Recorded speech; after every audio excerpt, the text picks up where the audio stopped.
अस्सलामुअलैकुम। अबरार रशीद आपकी खिदमत में हाजिर और आपसे दरख्वास्त कि अगर अभी तक आपने चैनल को सब्सक्राइब नहीं किया तो सब्सक्राइब कर लीजिए, जो बेल आइकन है उसको ज़रूर प्रेस करें और अगर आपको वीडियो पसंद आए तो लाइक का बटन दबाना मत भूलिएगा। आपका बहुत बहुत शुक्रिया।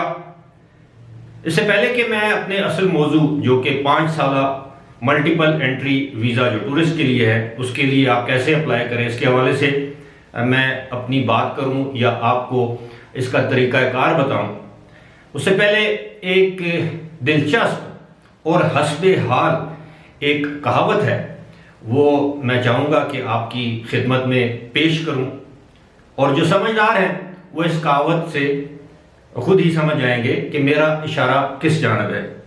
कहते हैं कि एक देहाती की गांव जो है, किसी गांव में रहने वाले एक शख्स की गाय गुम हो गई। वो जंगल में चरने के लिए गई तो शाम तक वापस नहीं आई, तो वो बेचारा देहाती जिसका सारा गुजर बसर उस गाय पर था, वो जंगल में गाय की तलाश के लिए चला गया और रात हो गई।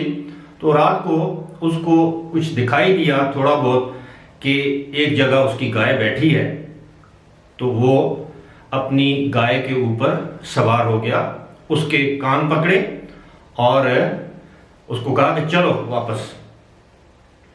देहाती को यह मालूम नहीं था कि जिसको गाय समझकर जिस जानवर के ऊपर वो बैठा है वो दर हकीकत गाय नहीं बल्कि शेर है। और शेर ये समझा कि मैं जंगल का बादशाह हूं, ये मेरे ऊपर जो कोई चीज आके या जो भी इंसान या जो भी चीज आकर बैठी है, जाहिर है ये मुझसे भी ज्यादा ताकतवर होगी कि इसने ये जुर्रत की है कि मेरे ऊपर आकर ये बैठ गई है ये चीज। तो शेर ने भी हुक्मदुरी नहीं की, तो वो गांव की जानब चलना शुरू कर दिया। चलते चलते चलते जब सुबह हो गई तो वो गांव में दाखिल हुआ, तो उसने देखा कि ये क्या, यानी देहाती ने देखा कि ये क्या, मैं तो शेर के ऊपर सवार हूं और शेर भी बड़ी मजे से चलता जा रहा है गांव की जानब। तो गांव के लोगों ने जब उसे देखा तो उसने कहा, वाह जी वाह, क्या बात है, ये बंदा आम सा बंदा और इस शेर की सवारी कर रहा है। और हुआ क्या कि अब वो बंदा ये सोच रहा है कि अगर मैं शेर से नीचे उतरता हूं और शेर को पता चल जाता है कि ये तो एक कमजोर सा इंसान है, तो ये तो मुझे खा पी जाएगा। और शेर ये समझ रहा है कि जनाब अगर मैंने अब हुक्मदुली की तो ये पता नहीं ये बला जो मेरे ऊपर सवार है ये मेरा क्या हशर करेगी। बहरहाल होना क्या था, आखिरकार देहाती को शेर से तो उतरना ही था, और जब वो शेर से उतरा तो उस देहाती का क्या हशर हुआ होगा वो आप सबको मालूम है। अब जिस तरह मैंने कहा था, समझदार के लिए इशारा ही काफी है। पाकिस्तान के हालात भी कुछ ऐसे ही हैं कि किसी ने शेर पर सवारी के शौक में या गलतफहमी की बुनियाद पर शेर पर सवारी तो कर ली, अब वो शेर से उतरना किसी बड़े अजाब से कम नहीं, किसी बड़ी आजमाइश से कम नहीं। इस शेर पर सवारी करने की कोशिश जुल्फ़िकार अली भुट्टो ने भी की, बेनज़ीर भुट्टो ने भी की, मियाँ मोहम्मद नवाज शरीफ ने भी की, उससे पहले मोहम्मद खान जुनेजो ने भी थोड़ी सी कोशिश की। लेकिन इन सब का, जिन 4 वज़राए आज़म का मैंने नाम लिया, उन सब का अंजाम आप अच्छी तरह जानते हैं, उस अंजाम से आप अच्छी तरह या बखूबी वाकिफ हैं। ये तो थी एक कहावत। अब आते हैं जनाब अपने असल मौजू की जानब। असल मौजू ये है कि 5 साल टूरिस्ट वीज़ा, मल्टीपल टूरिस्ट वीज़े का इजरा शुरू हो चुका है। बहुत से मेरे जानने वाले, बहुत से तो नहीं, 4-5 जानने वाले हैं जिन्होंने ये वीज़ा हासिल कर लिया है, और मुस्तकबिल करीब में मेरा दुबई का ये विज़िट कंप्लीट हो जाए तो उसके बाद इंशाल्लाह मेरी भी कोशिश होगी मैं इसके लिए अप्लाई करूं। मैं आपको बता देता हूं मुख्तसरन चंद उसकी शराइत हैं और उसके बाद आपको उसका तरीक़ाकार बताऊंगा कि आपने किस तरह अप्लाई करना है। शराइत इसके लिए वही है कि आपका पासपोर्ट होना चाहिए, वैलिड पासपोर्ट होना चाहिए, एक आपकी पासपोर्ट साइज की तस्वीर होनी चाहिए, और आप जो है वो, और हाँ, $4000 या उसके बराबर मुसावी रकम आपकी बैंक में होनी चाहिए। बैंक की जो स्टेटमेंट आप देंगे अपनी एप्लीकेशन के साथ, वो 6 महीने तक, यानी 6 महीने की स्टेटमेंट 6 महीने के दौरान $4,000 या उसके मुसावी रकम, चाहे वो दिरहम में हो या रुपयों में हो, इंडियन रुपीज में हो, पाकिस्तानी रुपीज में हो। पाकिस्तानी रुपीज में ये रकम तकरीबन 6,80,000 से 6,90,000 बनती है। आप जहन में ये रखिए कि 7 लाख रुपया आपके बैंक में गुज़श्ता 6 माह के दौरान मौजूद होना चाहिए। यानी जब 6 माह की आप स्टेटमेंट दें, जिस दिन से आप अप्लाई करते हैं उससे पीछे 6 माह के, उस दौरान आपके बैंक में 7 लाख या इससे ज्यादा की रकम मौजूद होना जरूरी है। 650 दिरहम इसकी फीस है। किसी एजेंट की जरूरत नहीं, किसी स्पॉन्सर की जरूरत नहीं।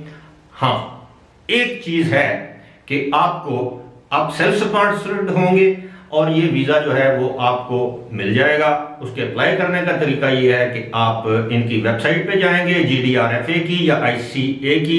अगर आप दुबई से अप्लाई करेंगे, दुबई के लिए 5 साल का वीजा, तो आप GDRFA की वेबसाइट पे जाएंगे या लिंक पर जाएंगे। अगर आप ICA से यानी बाकी जो 6 रियासतें हैं उनके लिए अप्लाई करेंगे तो आपको ICA की वेबसाइट पे जाना पड़ेगा।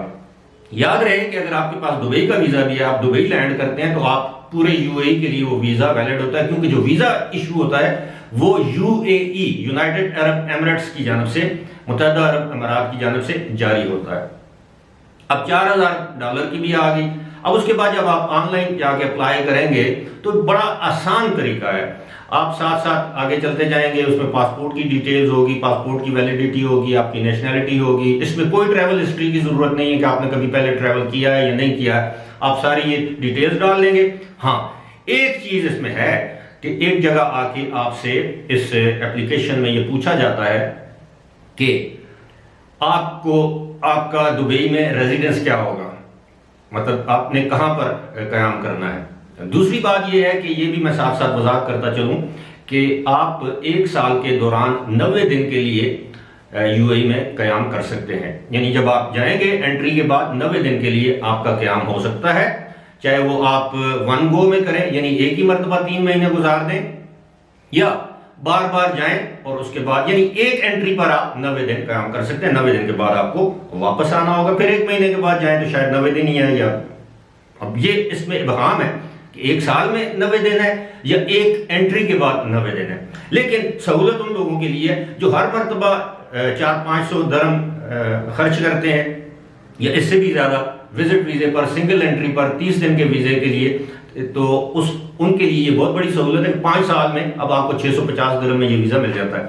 जो असल बात है वो ये है कि जो शख्स पाकिस्तान में है, जैसे मैं हूं, अब वो अगर अप्लाई करता है उसके वीजे के लिए तो ये एक फॉर्मेलिटी है। वो आपसे वहां का एड्रेस मांगते हैं, वो होटल का भी हो सकता है, लेकिन इसमें जो एक बड़ी खामी मैं समझता हूं वो ये है या मुश्किल है आम लोगों के लिए कि इसमें वहां पर मौजूद आपका मोबाइल नंबर मांगा जाता है। अगर आपके पास UAE की सिम है फिर तो कोई मसला नहीं, आप अपना नंबर भी दे सकते हैं। लेकिन अगर आपका कोई दोस्त है, क्योंकि होटल में अगर आप बुकिंग करवाएंगे तो आपको लैंडलाइन नंबर देंगे लेकिन मोबाइल नंबर नहीं देंगे, जबकि इस सूरत हाल में वो लैंडलाइन नंबर भी वहां का मुकामी मांगते हैं और मोबाइल नंबर भी मांगते हैं। अब मोबाइल नंबर होटल का होता नहीं है या वो देते नहीं है, जाहिर है वहां के इंडिविजुअल्स का, अफराद का नंबर होता होगा। इसलिए अगर आपका कोई दोस्त है, कोई अजीज है, रिश्तेदार है, आप उसका नंबर दे सकते हैं, लैंडलाइन नंबर भी दे सकते हैं, उसका मोबाइल नंबर भी दे सकते हैं। This is just a formality, इसमें कोई ऐसी बात नहीं है कि उस शख्स से कोई पूछताछ होगी।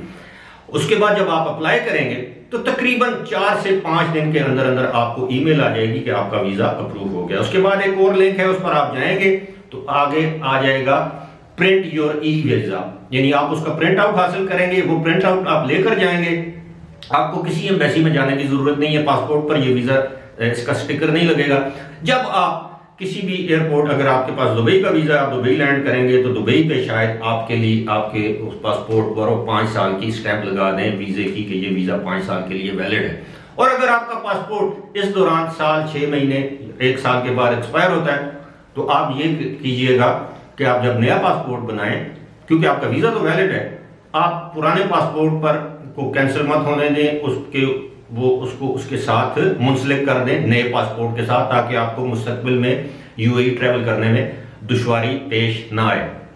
उम्मीद है आपको इस वीडियो में जो मैंने मालूमात शेयर करने की कोशिश की है वो आपकी समझ में आ गई होंगी। मैं एक मरतबा फिर कहूँगा कि वो लोग जो बड़े तसलसल के साथ या साल में 2-3 मरतबा यूएई जाते हैं, ये उनके लिए बेहतरीन और गोल्डन चांस है। 7 लाख रुपया, जाहिर है जो लोग दुबई आना जाना जिनका रहता है उनके लिए कोई बड़ी अमाउंट नहीं है, बड़ी रकम नहीं है। उनके बैंक में पाकिस्तानी लोग जो गरीब हैं, बेचारे इंतहाई गरीब हैं, जो मुतवल हैं, उनके पास 7 लाख का होना कोई इतना बड़ा इशू नहीं है।